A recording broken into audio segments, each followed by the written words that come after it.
Assalamualaikum warahmatullahi wabarakatuh. Saya Rita Wandari dari angkatan 2018. Di sini saya akan menjelaskan tentang media pembelajaran yang telah saya kembangkan dengan materi keberagaman budaya bangsa Indonesia milik kelas 2 SMA.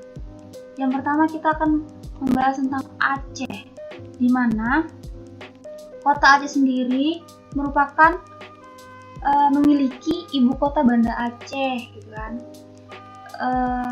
Juga sebagai pusat pemerintahan, pusat kegiatan ekonomi, politik, sosial, dan budaya.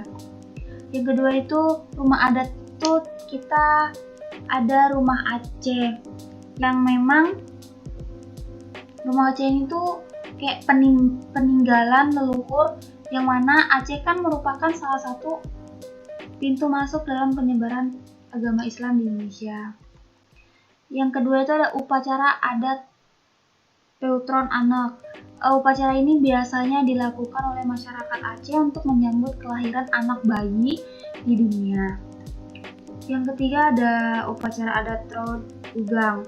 Upacara adat ini tuh disebut sebagai Kendari Blang, di mana merupakan sebuah upacara hajat yang dilakukan saat memulai musim padi di Aceh. Bahasa Aceh sendiri tuh dituturkan oleh etnis Aceh di sepanjang pesisir Aceh.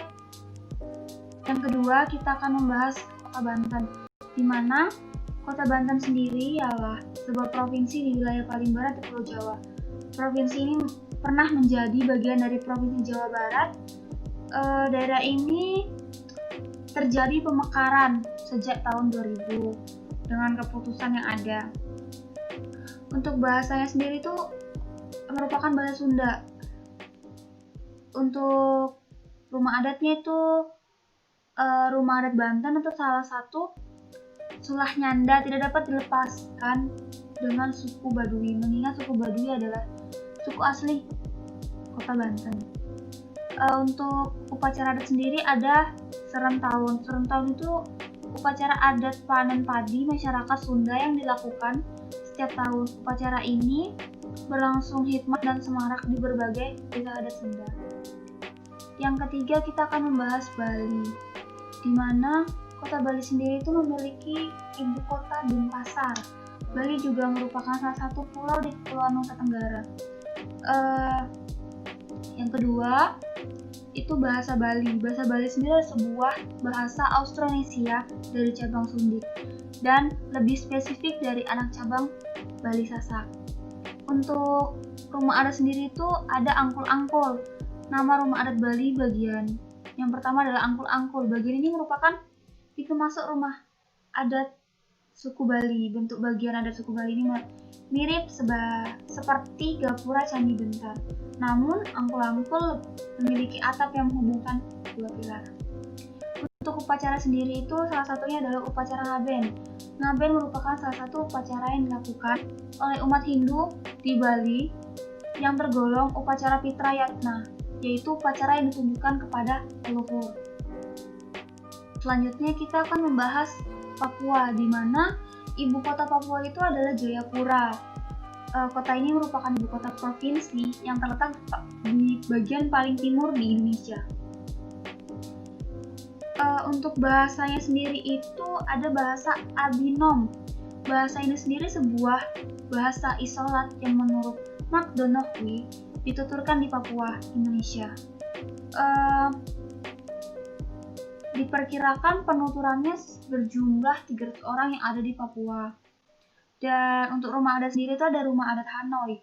Rumah adat Hanoi ini merupakan rumah adat Papua yang paling tinggi, di mana pemakaian itu paling tinggi di Papua sendiri. Biasanya itu rumah adat Hanoi dihuni oleh laki-laki dewasa. Selanjutnya ada upacara adat, yaitu upacara adat Tanam Sasi. Pada suku Marin di daerah Kabupaten Merauke terdapat upacara sasi, yaitu sejenis kayu yang dilaksanakan sebagai bagian dari rangkaian upacara kematian. Selanjutnya kita akan membahas Sulawesi Utara, yang mana ibu kota Sulawesi Utara itu adalah kota Manado. Kota Manado ini memiliki 11 kecamatan serta 87 kelurahan dan desa. Kota ini sering disebut sebagai Kota Manado yang dikelilingi oleh daerah pegunungan. Untuk bahasa sendiri itu adalah bahasa Manado atau bahasa Minahasa, dituturkan oleh penduduk di kota Manado sendiri di Bitung, Tumohon, Minahasa, Minahasa Selatan, dan Minahasa Utara, serta sebagian besar kata-kata dalam bahasa Manado sendiri adalah bahasa Indonesia. Untuk rumah adatnya sendiri ada rumah adat Wale Wangko yang terdiri dari kata wale dan bale yang artinya tempat untuk melakukan aktivitas keluarga. Nama Wale Wangko sendiri ini sebenarnya salah satu nama desa yang ada di Minahasa ya. Sebutan lain untuk rumah adat ini adalah rumah pewaris. Jadi rumah adat ini seperti rumah lainnya yang berbentuk rumah panggung. Untuk upacara adat sendiri tuh ada upacara Mupuk Indene. Upacara ini tuh di daerah agraris selalu mempunyai cara untuk mengucap syukur kepada Sang Pencipta, terutama pada saat sesuai panen raya di Manado.